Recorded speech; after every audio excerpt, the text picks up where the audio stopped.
It was a beautiful summer afternoon on the Island of Sodor, and all the engines were busy with their many jobs for the day. Whether they were delivering passengers to the seaside or taking trucks to the goods yards, they were all working together to keep the North Western moving.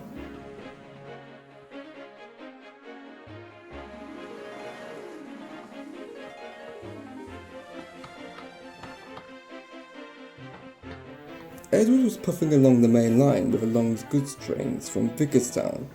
He was delivering fresh fruit and vegetables to the market. Since Edward's train was a slow goods, he was placed on the slow line so that he wouldn't hold up the faster trains behind him. As he was puffing along, he glanced at a herd of sheep grazing in a field. When he looked back at the line ahead, he could see that some of the herd had broken through the fence and wandered onto his line. "Ooh!" gasped Edward, and he applied his brakes. His driving wheels slid on the rails as he drew closer and closer to the sheep. He closed his eyes and prepared for the worst. With a big jolt and bang of buffers, his train came to a stop.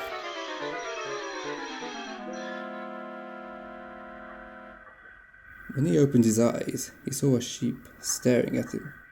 "Bah," said the sheep. "Oh, that was close," sighed Edward. "You silly sheep shouldn't wander onto the line like that. It's very dangerous."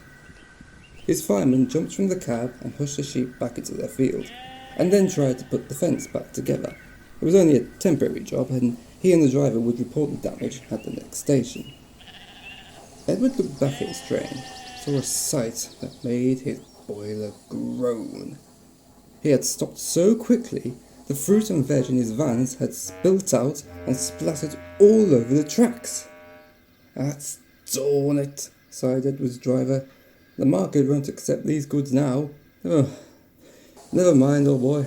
We'll just have to carry on and tell them the bad news."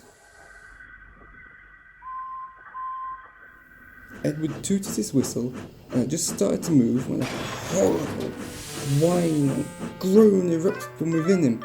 He stopped immediately. "I don't like the sound of that," said Edward rudely. "Please check, driver." His driver climbed from the cab and inspected him. He soon found what had made the noise.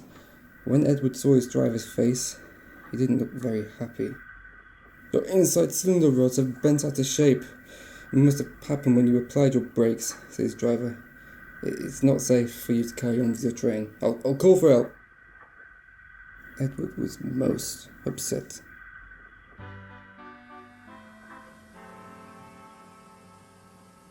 That evening at the sheds, all the engines had returned for the night.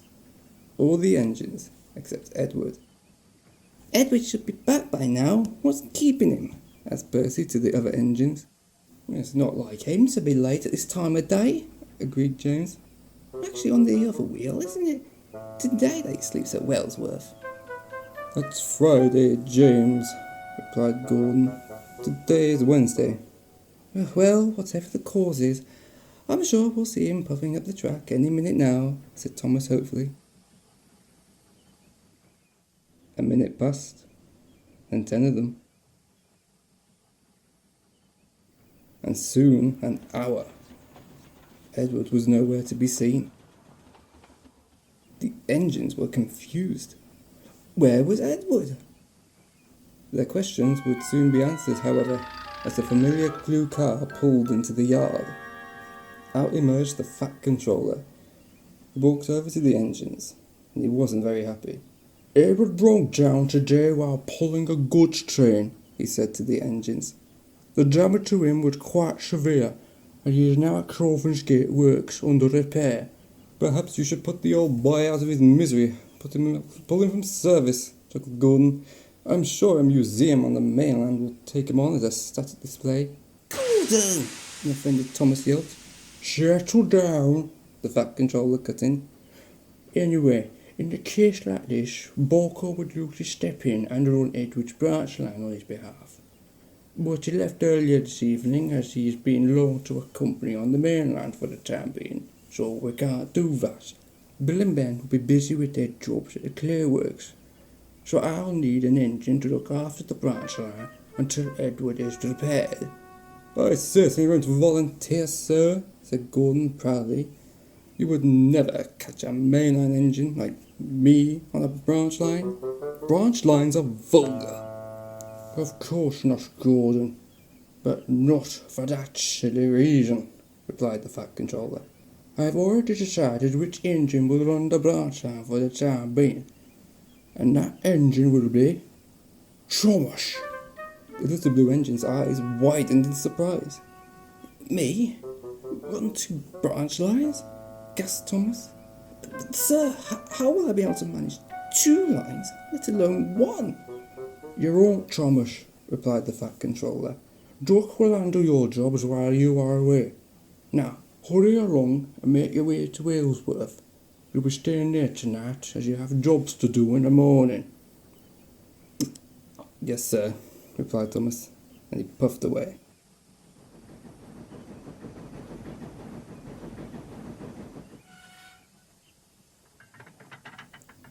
Thomas was a little nervous, as he had never operated on Edward's branch line before. But with a big puff of confidence, he puffed down the line and towards Wellsworth.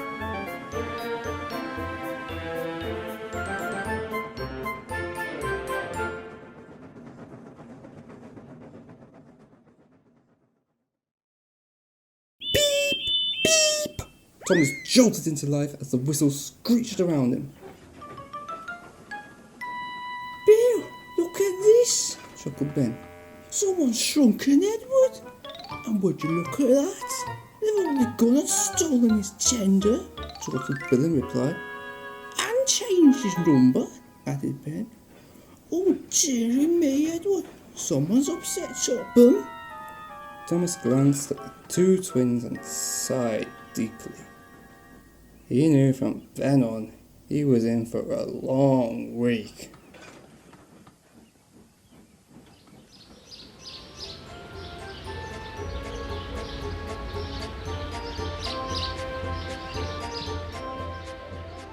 At first, Thomas didn't mind his work on the branch line.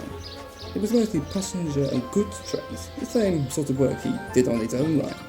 The school children were puzzled at first to see a blue tank engine pulling trains instead of Edward. But as time passed, they became used to the sight and waved to him as he passed them on his journeys. However, there was one job that he didn't enjoy doing, and that was taking china clay from the quarry. And I think you know why.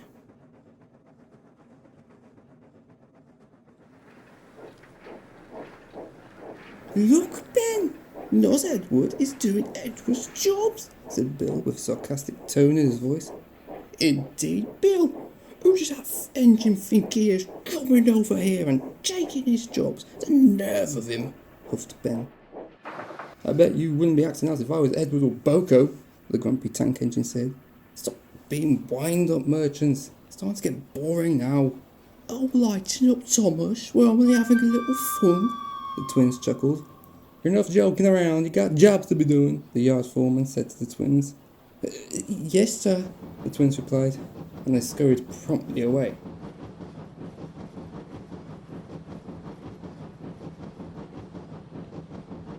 You too, Thomas, said the foreman, turning towards him. That clay needs to be delivered before dawn. Yes, sir, replied Thomas, and he puffed away.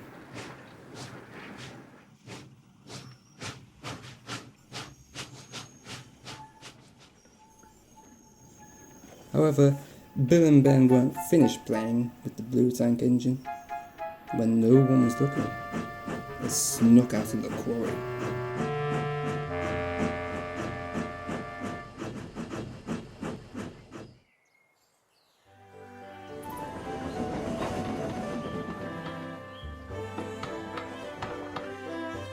Thomas's load was heavy, and it took all of his puff to keep it moving.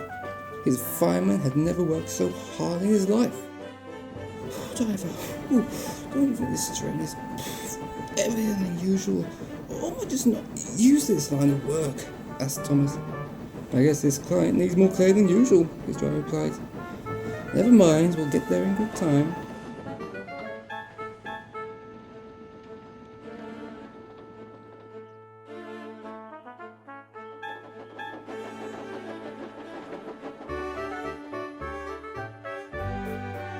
As he was puffing along the line, Thomas thought he could hear the sounds of two other engines behind him.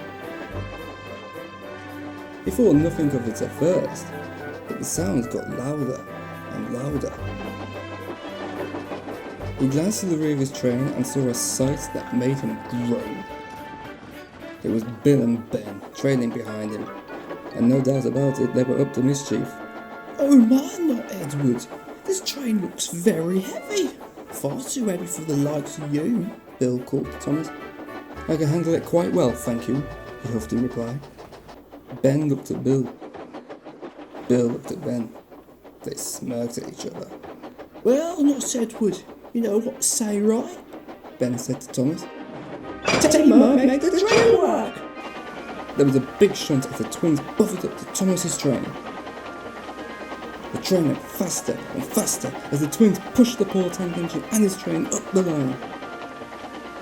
Stop it, you two! Yelled Thomas. Did you hear that, Bill? Not Edward just wants help, said Ben. Well, sorry we asked, huffed Bill angrily. Bill and Ben screeched to a stop and watched as Thomas raced towards the junction.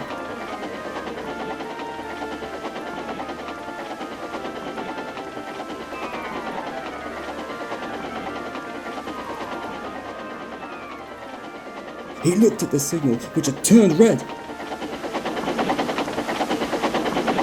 Thomas applied his brakes as harder than he had ever done before. He groaned and moaned as his brakes squealed and whined.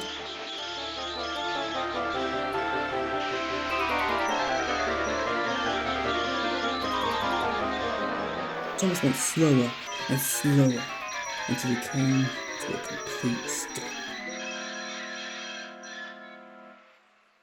He had stopped just before the junction. A roar came from the main line as Henry rocketed past with his local passenger train. Oh, glory! Close, sighed Thomas. More than close. Too close for comfort, sighed his driver. If we hadn't stopped in time, goodness knows what might have happened. Thomas had applied his brakes so hard that he had developed flat spots in his wheels from his sliding. Well, that's you finished for the day, grumbled his driver. Trip to Croven it is. The Fat Controller soon arrived to see what had happened. And I'll just say this. His words to Thomas were kinder than those to Bill and Ben. You two have caused confusion and delay, he said to the twins. This railway is not a playground. If I have any of this calibre from you two again, you will both be punished very severely. Yes, sir, we're sorry, sir, the twins cheaply said. They felt very ashamed. Thanks to your careless actions, Thomas now has to go to the works and have his wheels turned, said the Fat Controller. So you two will have to do his job as well as your own. The twins glanced at each other doubtfully. They knew they were in for a long day.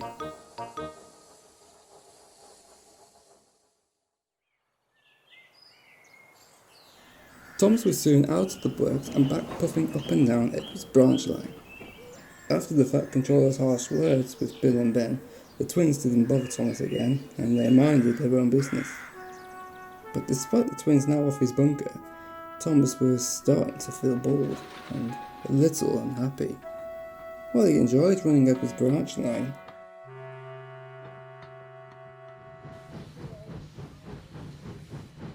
He wouldn't puff away from the truth.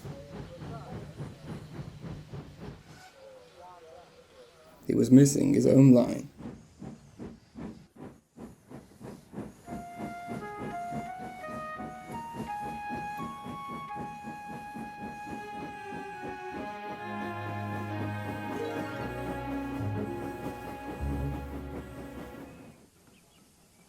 Once The next day, Thomas was taken on water as Wellsworth after he had finished his passenger train.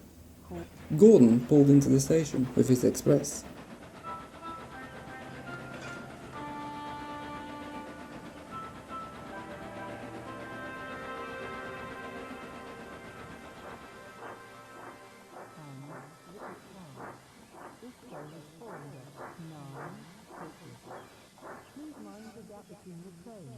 "You look glum, little Thomas, what's up?" he asked him. "Nothing much," muttered Thomas. "Except I'm missing my own branch line. I heard what happened to you and the twins yesterday," said Gordon. "Those little demons would never try such a trick on a proud, strong engine like me. But a small tank engine like you? Well, you were pretty much asking for it." Thomas rolled his eyes in reply. Gordon was an engine who would always boast about himself when the opportunity arose. Just then the station master walked to Gordon's cab and spoke with his driver and fireman. "The Permanent Way gang are still working on the track at Gordon's Hill," he said to the driver.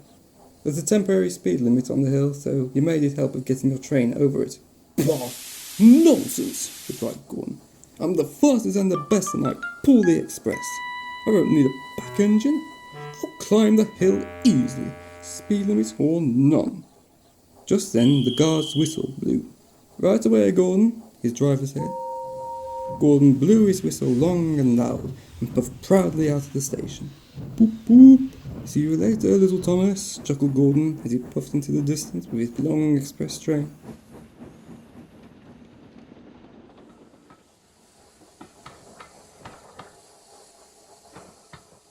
"Bossy sprocket," grunted Thomas under his breath.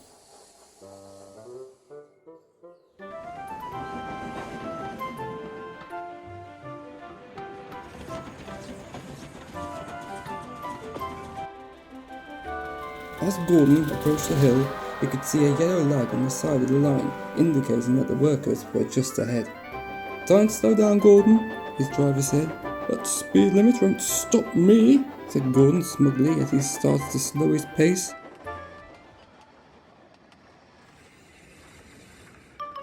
But as soon as he felt the weight of his express, Gordon soon regretted his boasting.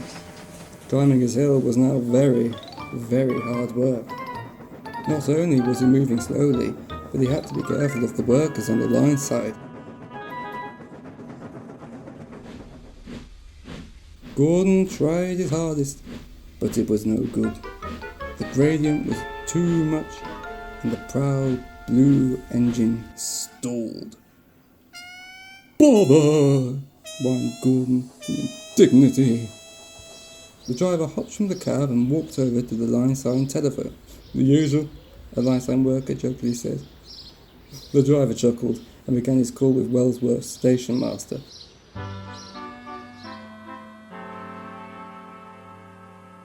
Thomas was idling in the yard when the station master came to see him. "Gordon has gotten stuck on his hill," he said to him, "and he's going to need a back engine to get started again." "Me?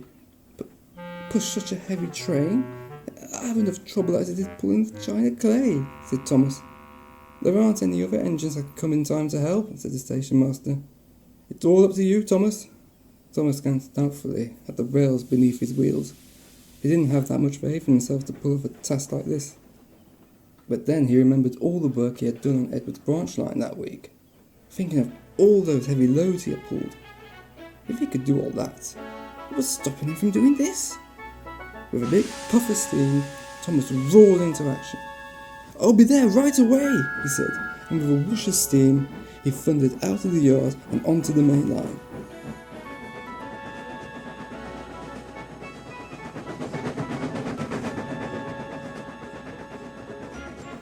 As Thomas approached the hill, he could see the long train standing on the gradient. As he drew closer and closer to the train, he started to feel nervous. But then he remembered all the jobs he had done up to this point.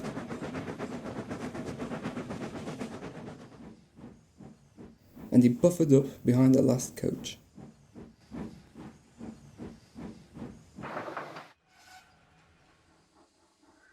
"Thomas has come to push," Gordon's driver said to his engine. "Thomas? Thomas?" gasped Gordon. He could not believe what he had heard. But that little blue engine will never get me over the hill. Nonsense, replied his driver. We'll be over the top of this hill before you know it. More like tomorrow tea time, muttered Gordon to himself. The guard at the other end of the train made sure that Thomas was ready to push from behind. He jumped back into the coach, blew his whistle, and waved his green flag.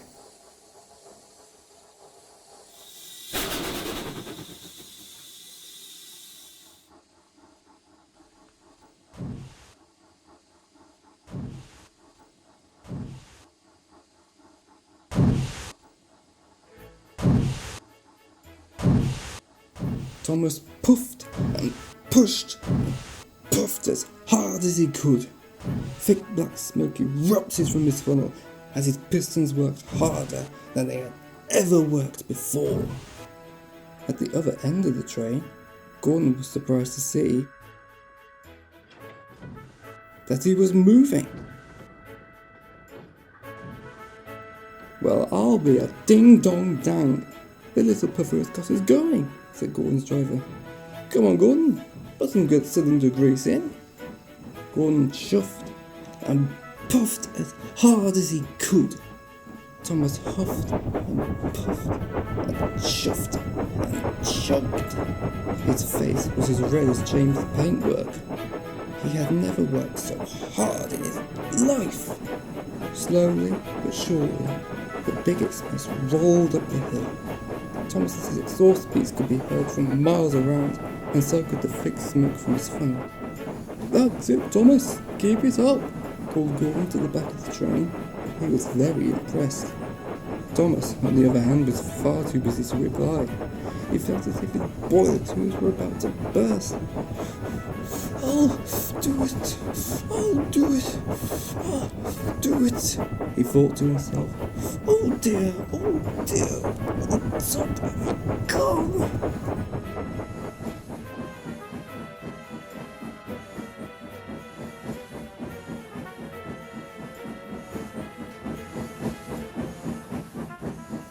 At last, Gordon and his coaches had peaked the summit.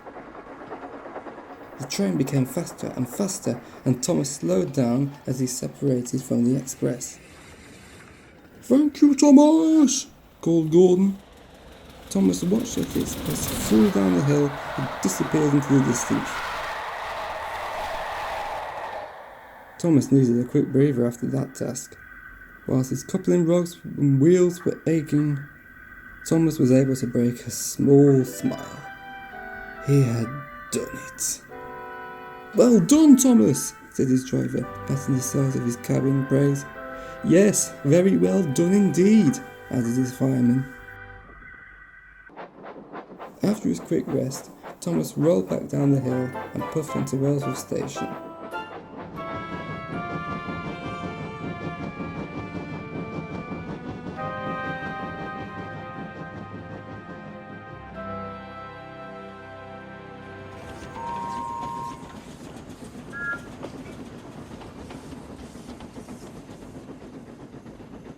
Waiting for him on the platform was the fat controller. Good grief, Thomas. I could hear you all the way from Sodor. You certainly were working hard, he said to Thomas. Not going to lie, I had my doubts at first, but when I heard that tremendous noise, they were soon cast away, said the station master. I'm very proud of you, Thomas, said the fat controller. You are a really useful and helpful engine. Oh, thank you, sir, bantered Thomas in reply.